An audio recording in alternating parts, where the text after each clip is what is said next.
2013. Vous le voyez, dès que j'ouvre l'application, je n'accède pas à un nouveau document. Je dois soit en ouvrir un à partir de la zone située à gauche, ici je peux retrouver les documents que j'ai récemment ouverts, ou je clique ici sur Ouvrir. Si vous n'avez pas de document, il vous suffit de créer un nouveau projet.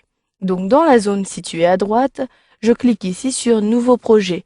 Vous avez différents types de projets, soit des projets qui sont ici vierges, ou encore vous pouvez créer des projets à partir des modèles que vous découvrirez dans une autre formation. Ici, je sélectionne Nouveau projet une fois, ainsi automatiquement un nouveau projet est créé. J'ai cette interface-ci et tout en haut, je sais que mon nouveau projet a été créé. Il s'appelle ici projet numéro 1. Si je souhaite en créer un nouveau à partir de cette interface, cette fois-ci je sélectionne le menu Fichier situé en haut à gauche, puis je sélectionne ici Nouveau. À droite, je retrouve la même interface et je peux ainsi à nouveau cliquer sur Nouveau projet.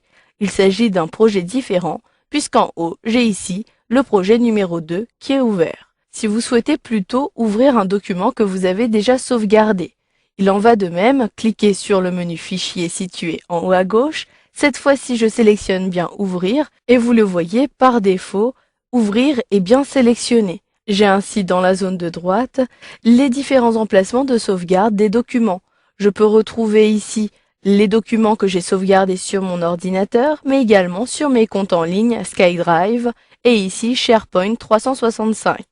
Vous pouvez ajouter ces lieux, SkyDrive et ici votre compte Office 365, en cliquant sur Ajouter un lieu. Ainsi à droite, je peux en cliquant sur SkyDrive connecter mon compte. Vous pourrez ainsi par la suite sélectionner votre compte et retrouver ici les emplacements de sauvegarde de votre document.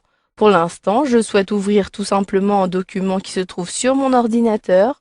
Je sélectionne donc dans le premier volet Ordinateur et à droite. Ici, il s'agit des dossiers que j'ai récemment utilisés.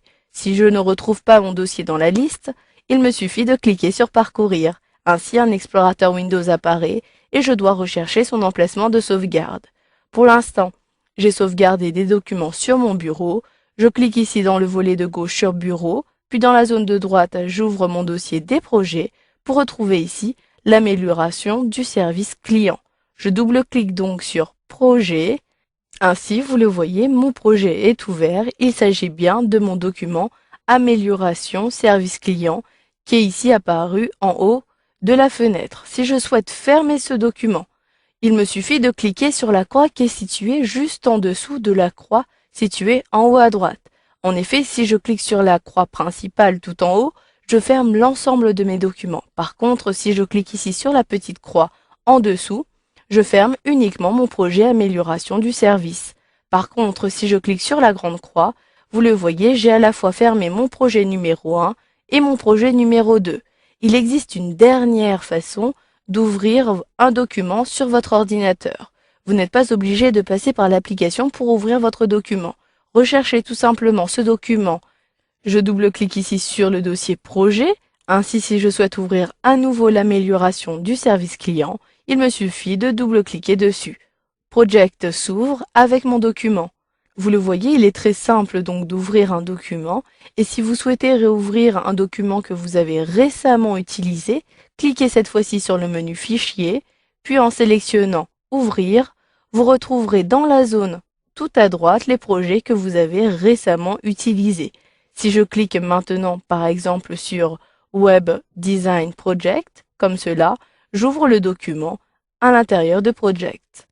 Voilà, vous avez vu dans cette formation comment rechercher l'application Project 2013 et vous avez également vu comment créer un nouveau document et ouvrir ce que vous avez déjà sauvegardé sur votre ordinateur.